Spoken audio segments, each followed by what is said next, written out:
Humarap sa National Bureau of Investigation ay isang miyembro ng prosekusyon sa kaso ng Maguindanao Massacre, kaugnay ng imbestigasyon sa umunoy suhulan.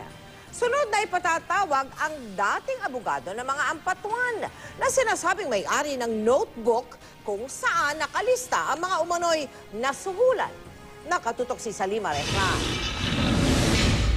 4 na oras sumalang sa pagtatanong ng NBI si Senior Deputy State Prosecutor Richard Fadulyon kanina, kaugnay ng suhulan daw sa Maguindanao Massacre case. Isa si Fadulyon sa nakasulat sa notebook na inilabas ni Jeremy Hosot. Itinanggi ni Fadulyon ang aligasyon. Wala raw itong basehan.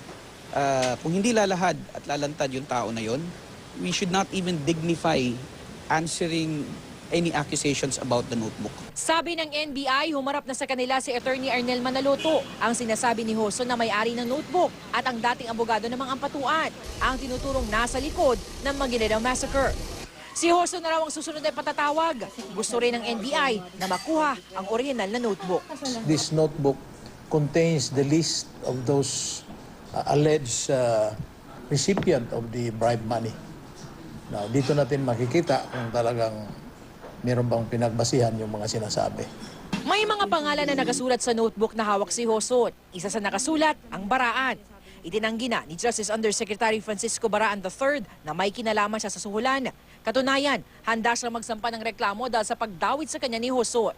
Pero bukod sa kasong ito, may graft and corruption complaint laban kay Baraan sa Ombudsman.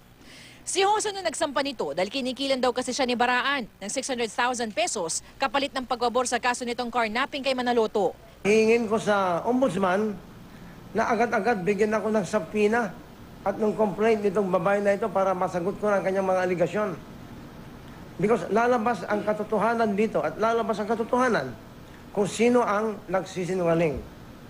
At kung sino man ang nagsisinungaling, yun ang siguradong makukulong. Base sa reklamo ni Hosot, kasama raw niyang abogado niyang si Attorney Frenza Barangan nang dalhin sa opisina ni Baraan ang balanse sa suhol na 100,000 pesos. Pero tinanggi ito ng abogado mismo ni Hosot.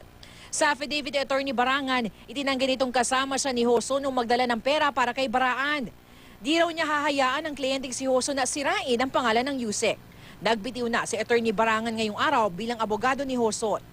Ayon naman kay Hosot, hindi niya alam kung bakit nagbitiw ang abogado. Hindi rin daw niya alam kung bakit binabaligtad siya nito ngayon. Salima Refra, Nakatutok, 24 Oras.